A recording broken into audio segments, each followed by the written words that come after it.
नमस्कार दोस्तों, एक बार आप सबका फिर से बहुत बहुत स्वागत है आप सभी के अपने यूट्यूब चैनल डियर गुरुजी पर। दोस्तों, जैसा कि आप सभी को पता है कि बीएड में 50 क्वेश्चन सारे जो स्ट्रीम हैं, चाहे आर्ट वाले हों, चाहे साइंस वाले हों, चाहे कॉमर्स वाले हों, सबके लिए अलग अलग 50 क्वेश्चन जो हैं आते हैं। 150 क्वेश्चन कॉमन रहते हैं। तो जो अलग से 50 क्वेश्चन आते हैं उनके लिए मैं कलर वर्क के लिए भी जो वीडियोज़ हैं डालता रहता हूँ। मैंने अच्छे से ग्रेजुएशन अपनी कर रखी है, तो आप लोग कर ही ले जाओगे, चाहे साइंस वाले हो चाहे आप लोग आर्ट साइड वाले हो। तो चलिए स्टार्ट करते हैं आज की इस क्लास को। तो आज यहाँ पर मैं दर्शन शास्त्र से जो है 25 क्वेश्चन लेकर के आया हूँ। बहुत ही ज़्यादा इंपॉर्टेंट है, वीडियो को अंत तक देखिएगा और जितने भी क्वेश्चंस हैं आपके लिए इंपॉर्टेंट है। और इसका पीडीएफ जो है आप लोग ज़रूर डाउनलोड कीजिएगा। तो पीडीएफ आपको दोस्तों आपको हमारे टेलीग्राम ग्रुप पर मिल जाएगा या आपको हमारी वेबसाइट पर मिल जाएगा। वेबसाइट हमारी pdfguruji.in, यहाँ पे आपको पीडीएफ मिल जाएगा। इसके अलावा अगर आपके कोई भी डाउट हैं, कुछ भी सवाल आप डायरेक्टली उससे पूछना चाहते हैं तो आप लोग हमसे हमारे इंस्टाग्राम अकाउंट पर आकर के पूछ सकते हैं @dear_guruji। यहाँ पर आपके जो भी सवाल है, जो भी डाउट है, आप सीधे मैसेज कर सकते हैं। तो चलिए स्टार्ट करते हैं क्लास को। तो यहाँ पर पहला क्वेश्चन ध्यान से देखिएगा। यहाँ पर पहला क्वेश्चन क्या कह रहा है कि आधुनिक युग में सर्वप्रथम किस अंग्रेज दार्शनिक ने उपयोगितावाद पर विचार रखे। तो याद रखिएगा भाई, आधुनिक युग में डेविड ह्यूम की अगर हम बात करते हैं तो ये एक अंग्रेज दार्शनिक थे। इन्होंने उपयोगितावाद पर अपने विचार जो है सबसे पहले रखे थे। तो ऑप्शन नंबर जो इसका ए है वो यहाँ पर बिल्कुल करेक्ट हो जाएगा। क्लियर है। अगला देखिए आपसे यहाँ पर क्या कह रहा है, बहुत ही इंपॉर्टेंट क्वेश्चन है। रेने डेकार्ट के बुद्धिवाद को किस नाम से जाना जाता है। क्वेश्चन क्या कह रहा है भाई, रेने डेकार्ट के बुद्धिवाद को किस नाम से जाना जाता है। तो याद रखिएगा इसका जो करेक्ट आंसर है आपका क्या हो जाएगा, ऑप्शन नंबर डी हो जाएगा, दार्शनिक बुद्धिवाद। तो ऑप्शन नंबर जो इसका डी है वो यहाँ पर बिल्कुल करेक्ट हो जाएगा। अगर आप सभी को चाहिए इसका बिल्कुल थ्योरी के साथ पीडीएफ, तो आप लोग हमसे जुड़े रहिए, टेलीग्राम से जुड़े रहिए। थ्योरी के साथ जो पीडीएफ है आपको जल्दी प्रोवाइड किया जाएगा, बिल्कुल टेंशन मत लीजिए, पूरा का पूरा जो पीडीएफ है। अगला देखिए आपसे यहाँ पर क्या कह रहा है कि ग्रीक दर्शन का सूत्र वाक्य क्या है। तो अगर हम बात करते हैं ग्रीक दर्शन का सूत्र वाक्य क्या है, तो याद रखिएगा, आश्चर्य करो ताकि तुम जान सको। आश्चर्य करो ताकि तुम जान सको, ये जो है ग्रीक दर्शन का सूत्र वाक्य है, बहुत इंपॉर्टेंट है, याद रखिएगा। अगला देखिए आपसे यहाँ पर क्या कह रहा है कि पश्चिमी दर्शन में धर्म को क्या माना गया है। अगर हम बात करते हैं पश्चिमी दर्शन के बारे में तो यहाँ पर धर्म को क्या माना गया है, दैवीय माना गया है। तो ऑप्शन नंबर जो इसका सी है वो यहाँ पर क्या हो जाएगा, बिल्कुल करेक्ट हो जाएगा।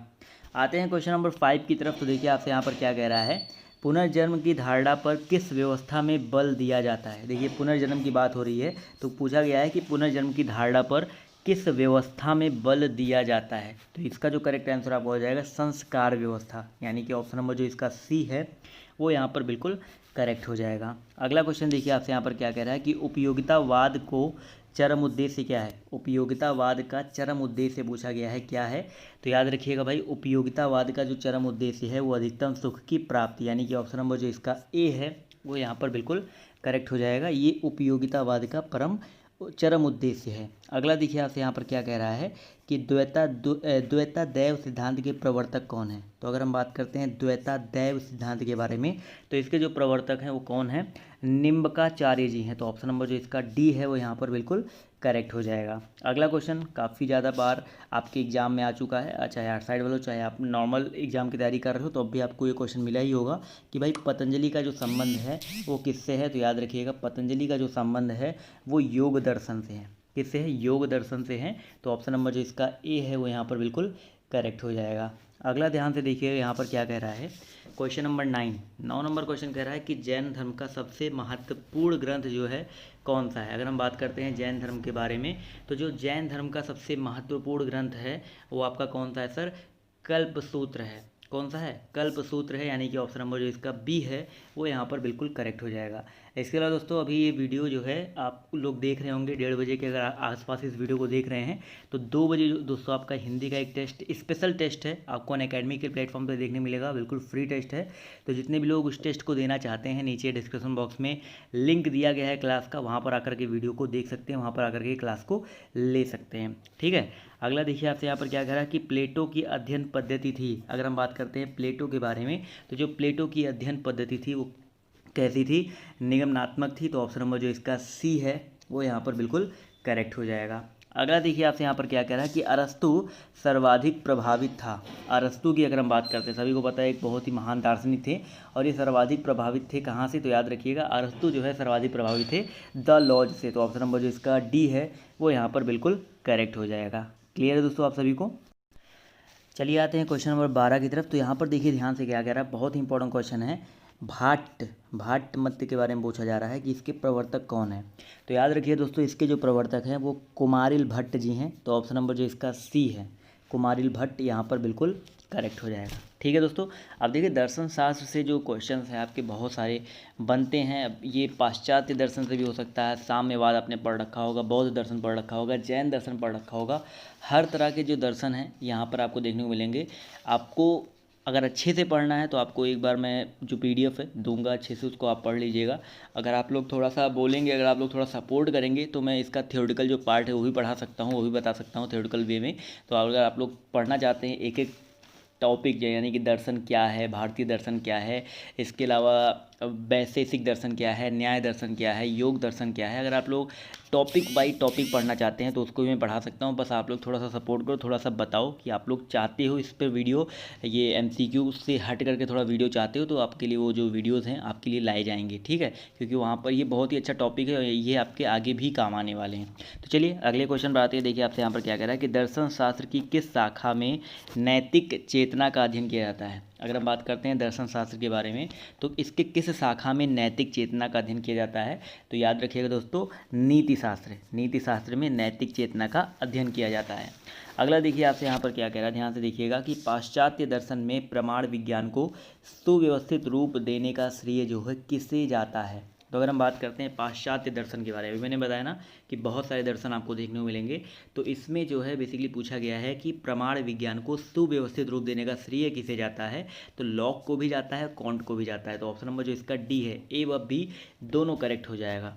अगला देखिए आपसे यहाँ पर क्या कह रहा है कि बुद्धिवादी संप्रदाय का समर्थक निम्न में से किसे माना जाता है। बुद्धवादी संप्रदाय की बात हो रही है, तो इसका जो समर्थक है किसे माना जाता है, इसका समर्थक कौन है, ये सभी हैं, सारे के सारे, देकार्त, स्पिनोजा, लाइबनिज, ये सारे के सारे हैं। ठीक है, अगला देखिए आपसे यहाँ पर क्या कह रहा है, ध्यान से देखिएगा कि अनुभववादी संप्रदाय का समर्थक निम्न में से किसे माना जाता है। अनुभववादी संप्रदाय के बारे में बात हो रही है और इसका जो समर्थक है किससे माना जाता है। तो अनुभववादी में बकर्ले, लॉक और ह्यूम सारे के सारे आ जाएंगे। तो ऑप्शन नंबर जो इसका डी है और यहाँ पर करेक्ट हो जाएगा। इसके अलावा भी और हैं तो उनको भी बताया जाएगा। अगला देखिए क्या कह रहा है कि बुद्धिवाद का वह सिद्धांत है, बुद्धिवाद जो है वह सिद्धांत है जिसके अकॉर्डिंग बुद्धि, तो भाई बुद्धिवाद की अगर हम बात करते हैं तो ये एक ऐसा सिद्धांत है जिसके अंतर्गत जो बुद्धि है उसको ज्ञान की प्राप्ति होती है। ये बेसिकली बुद्धि जो है ज्ञान प्राप्ति का एक साधन होता है।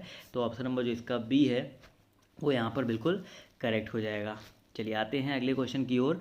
ध्यान से देखिएगा, बहुत ही इंपॉर्टेंट है कि दुख के कारणों को जानने के लिए द्वादश निदान का प्रतिपादन किस दर्शन में किया गया है। भाई दुख के कारणों को जानने के लिए द्वादश निदान के बारे में अगर हम बात करते हैं तो इसका जो बेसिकली दर्शन है किया, प्रतिपादन जो है किस दर्शन में किया गया। तो बौद्ध, अगर हम बौद्ध धर्म की बात करते हैं तो बौद्ध धर्म में भी बेसिकली बताया गया है कि दुख क्या है, इसके रीजन क्या है। आप सभी को पता है कि इच्छाओं पर अगर अपने आप कंट्रोल करते हो तो दुख से आपको छुटकारा मिल सकता है। बहुत सारी चीज़ें आपको इस दर्शन में बताई गई हैं। अगला देखिए आपसे यहाँ पर क्या कह रहा है कि दर्शन शास्त्र में दर्शन शब्द की उत्पत्ति किस धातु से हुई है। तो बेसिकली धातु यहाँ पर वो कोई मेटल वाला धातु नहीं है। दर्शन शब्द में जो दर्शन शब्द है ये किस धातु से हुआ है। तो 19 का जो करेक्ट आंसर दोस्तों आपका हो जाएगा दृश्य से। किससे हुआ है भाई, दृश्य से हुआ है। तो ऑप्शन नंबर जो इसका ए है वो यहाँ पर बिल्कुल करेक्ट हो जाएगा। अगला देखिए आपसे यहाँ पर क्या कह रहा है कि शून्यवाद के प्रवर्तक जो हैं कौन थे। अगर हम बात करते हैं शून्यवाद के बारे में तो इसके जो प्रवर्तक हैं वो कौन थे, नागार्जुन, यानी कि ऑप्शन नंबर जो इसका बी है वो यहाँ पर बिल्कुल करेक्ट हो जाएगा। अगला देखिए आपसे यहाँ पर क्या कह रहा है कि वैशेषिक दर्शन के अनुसार मोक्ष है। तो अगर हम बात करते हैं वैशेषिक दर्शन के बारे में तो इसके अकॉर्डिंग जो मोक्ष है वो क्या है। तो उसके अकॉर्डिंग जो मोक्ष है एक आनंद रहित अवस्था है। क्या है भाई, एक आनंद रहित अवस्था है, यानी कि ऑप्शन नंबर जो इसका सी है वो यहाँ पर बिल्कुल करेक्ट हो जाएगा। क्लियर है दोस्तों। अगला देखिए आपसे यहाँ पर क्या कह रहा है कि अद्वैत वेदांत के प्रतिपादक कौन थे। अगर हम बात करते हैं अद्वैत वेदांत के बारे में तो इसके जो प्रतिपादक हैं वो कौन थे। तो इसके जो प्रतिपादक हैं वो थे भाई शंकराचार्य जी, यानी कि ऑप्शन नंबर जो इसका ए है वो यहाँ पर बिल्कुल करेक्ट हो जाएगा।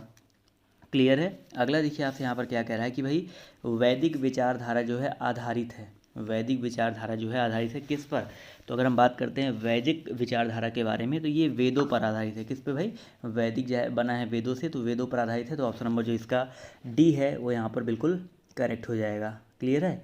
अगला क्वेश्चन देखिए आपसे यहाँ पर क्या कह रहा है, ध्यान से देखिएगा कि भैया निम्नलिखित में से कौन यथार्थवादी दार्शनिक नहीं है। यथार्थवादी जो दार्शनिक है कौन नहीं है, तो याद रखिएगा दोस्तों, यहाँ पर लॉक, देकार्त, रसेल और मूर में चारों ऑप्शनों में बात किया जाए तो ऑप्शन नंबर जो इसका सी है देकार्त, ये आपके यथार्थवादी जो दार्शनिक है नहीं है। क्लियर है।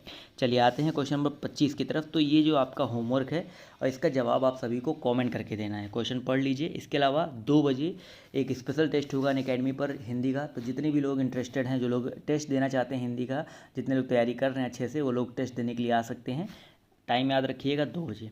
ठीक है, तो मिलते हैं आप सभी से 2 बजे, जहाँ पर आपको जो क्वेश्चन है आपको करवाए जाएंगे। तो आज की इस वीडियो में सिर्फ इतना ही। बाय बाय, टेक केयर, जय हिंद, जय भारत।